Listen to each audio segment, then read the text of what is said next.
Kant discovered that happiness in old age has nothing to do with what most people spend their entire lives pursuing. The great philosopher, who lived to be nearly 80 in the 18th century, an impressive feat for his time, identified 4 mental structures that determined whether someone's final decades would be lived in quiet contentment or bitter regret. What makes his insights disturbing is this. By the time most people realize they've built their lives on the wrong foundation, the architecture of their habits, values, and daily rituals has already hardened into something nearly impossible to reshape. Kant observed that the elderly people around him fell into 2 distinct categories: those who seemed to grow lighter and more peaceful with each passing year, and those who became increasingly resentful, anxious, and trapped in psychological suffering of their own making.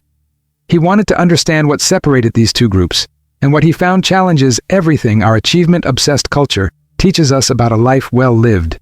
His conclusions force an uncomfortable question. Are you building a life that will nourish you when achievement is no longer possible, or are you constructing a beautiful prison that will become unbearable the moment your body and circumstances change? Have you ever stopped to consider what psychological structures you're building right now that will either support or torment you in your final decades?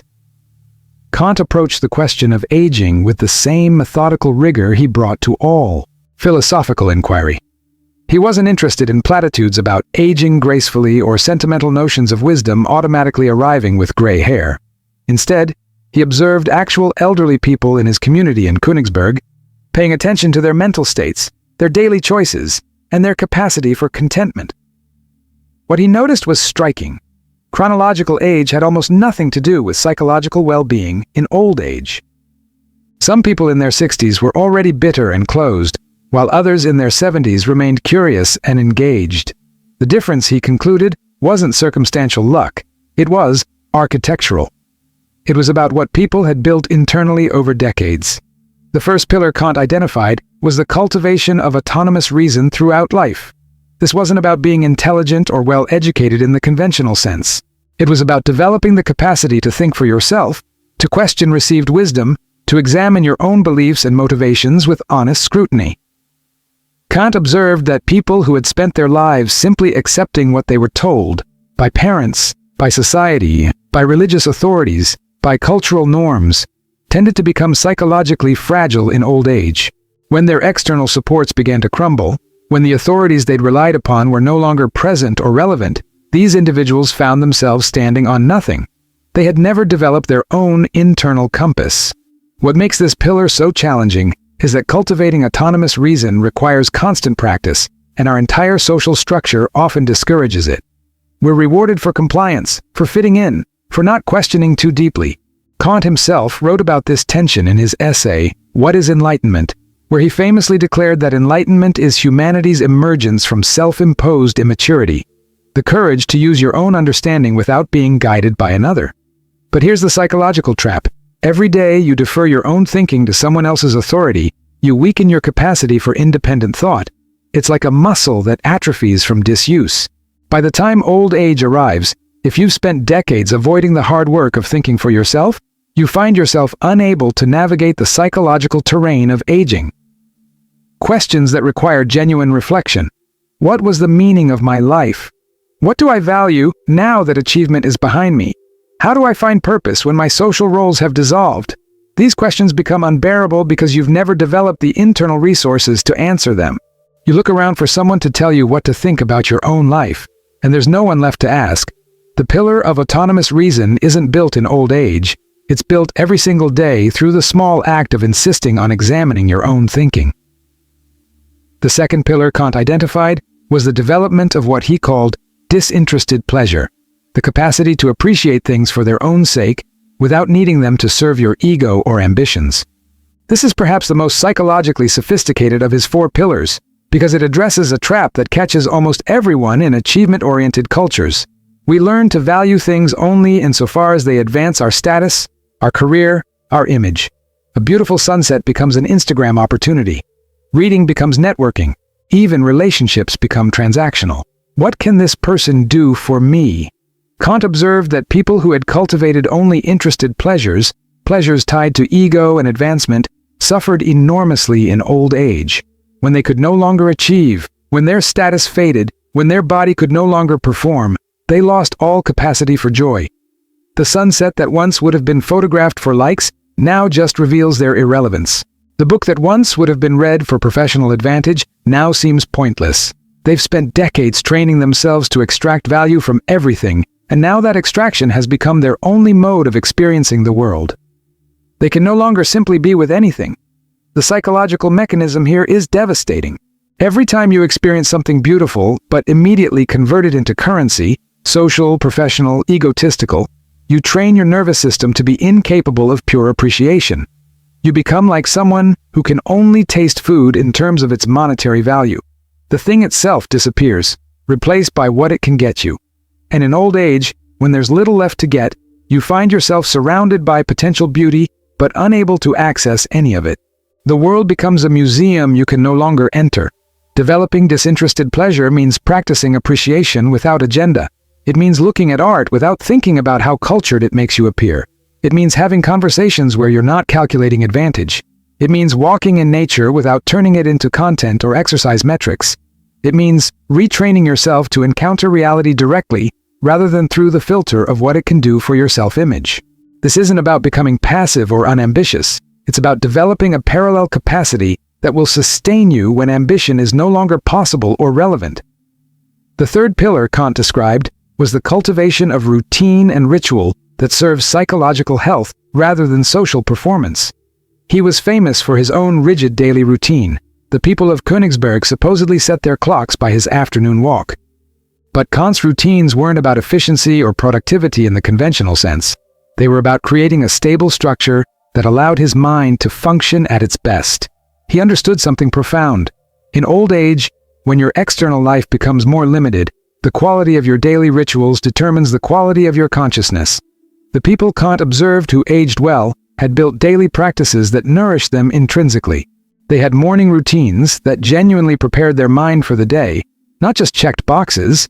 They had ways of marking transitions between work and rest, between social engagement and solitude, that honored their psychological needs. They had cultivated small pleasures that required no audience and no achievement, a particular way of preparing tea, a daily time for reflection, a practice of reading that wasn't about accumulation, but about genuine engagement. In contrast, the people who struggled in old age had built their entire routine around external validation. Their daily structure was organized around being seen, being productive, meeting others' expectations. When old age removed the audience, when retirement came, when social circles contracted, when physical limitations reduced their public presence, their routines collapsed into meaninglessness. They'd never learned to structure time in a way that served their own consciousness. Every ritual had been performative. What's psychologically crucial here is that routine and ritual have profound effects on mental state, but most people build their daily structures unconsciously or according to pure efficiency. Kant is asking you to examine, what are your actual daily practices? Do they nourish your mind and spirit, or do they just serve productivity and image? When you can no longer be productive in the eyes of others, will your daily life still have coherence and meaning? Or will you wake up not knowing how to fill the hours because you've never developed rituals that serve you rather than serve your performance of yourself? The fourth pillar Kant identified was perhaps the most difficult: the cultivation of moral self-respect through ethical living. This isn't about following rules or appearing virtuous. It's about building a life where you can honestly respect yourself when you reflect on your choices. Kant believed that genuine self-respect, what he called the consciousness of having acted according to duty, was essential for psychological peace in old age. The elderly people he observed who lived with serenity were those who could look back on their lives and recognize, despite inevitable mistakes, a fundamental pattern of ethical integrity. The psychological significance of this cannot be overstated. In old age, you're left alone with your own memories and judgments about your life. If you've spent decades compromising your values for convenience or advantage, if you've regularly chosen self-interest over integrity, if you've built success on foundations you can't respect, the memories become unbearable. You can't escape them. You can't distract yourself from them. You're forced to live with the consciousness of who you actually were, not who you appeared to be.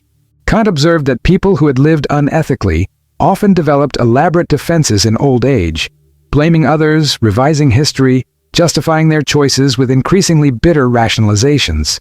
But these defenses were transparently fragile. Beneath them lay a corroding self-contempt that poisoned every moment. They couldn't enjoy their achievements because they knew how they'd been obtained. They couldn't relax into their final years because relaxation meant facing themselves. Building moral self-respect isn't about perfection. Kant wasn't naive about human nature. It's about living according to principles you can actually defend to yourself. It's about making the hard choices when your values conflict with your convenience. It's about building a pattern of behavior that, when you look back on it in honesty, allows you to maintain respect for yourself as a moral agent.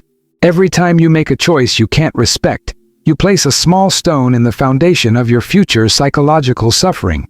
Every time you act with integrity, even when it costs you, you build a foundation that will support you when everything else falls away.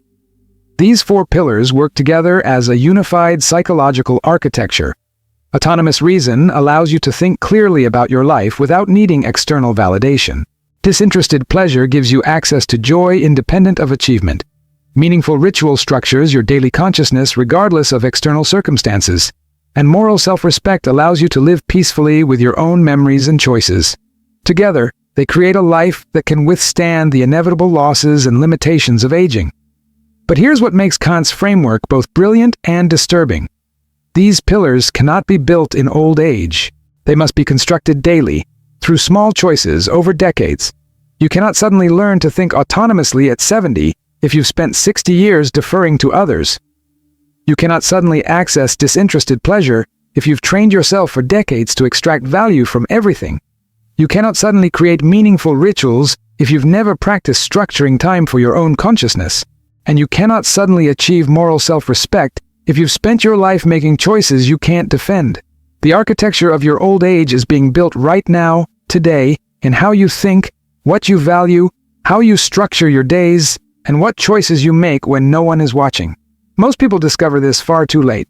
They reach their 60s or 70s and suddenly realize they've built a life that becomes unbearable precisely when they need it most.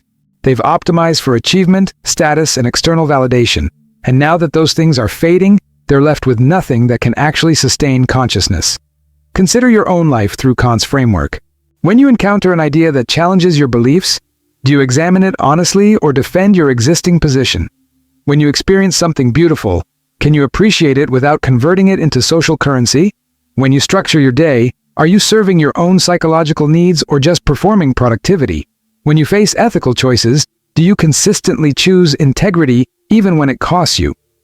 These aren't abstract philosophical questions. They're diagnostics of what your old age will feel like. The elderly who suffer most aren't usually those who face the most difficulties. They're those who face normal difficulties without adequate internal resources. The loss of a spouse is devastating for everyone, but some people have built autonomous reason that allows them to think through their grief without needing someone to tell them how to feel. The loss of career is difficult for everyone, but some people have cultivated disinterested pleasures that continue regardless of professional identity.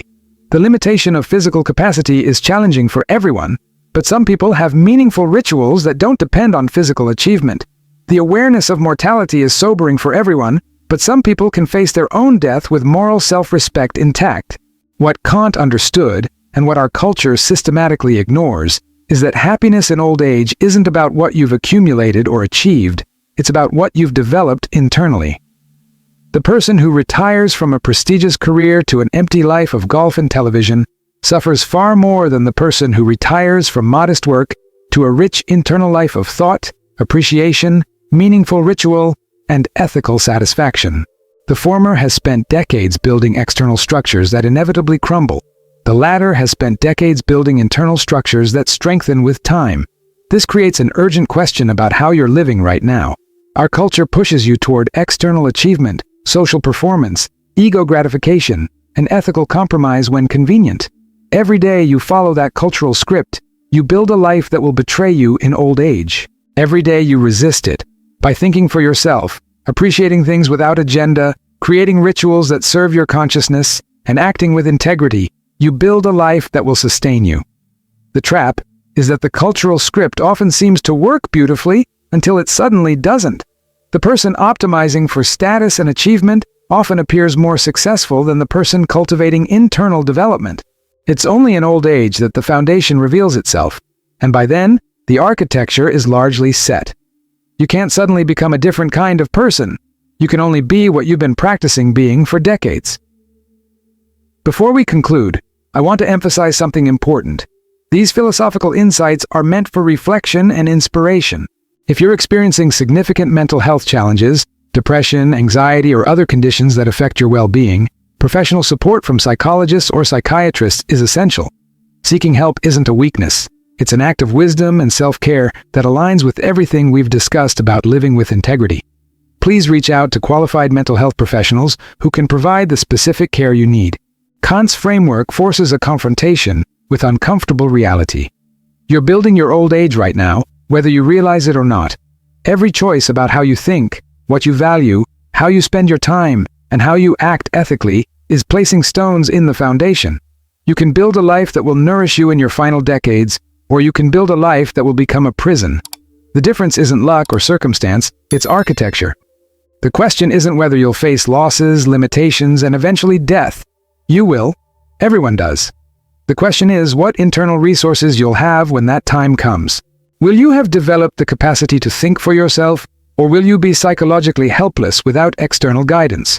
Will you have retained the ability to experience genuine joy, or will everything seem pointless without achievement? Will your daily life have inherent meaning, or will it collapse into empty hours? Will you be able to respect yourself when you honestly review your choices, or will you need to avoid your own memories? These aren't questions you can answer in old age. They're questions you're answering right now, today, in the small choices that seem inconsequential, but are actually building the architecture of your future consciousness. The person you're becoming through your daily practices is the person you'll be stuck with when achievement fades and only consciousness remains. Are you building a life that you'll be able to live in when nothing is left but living itself?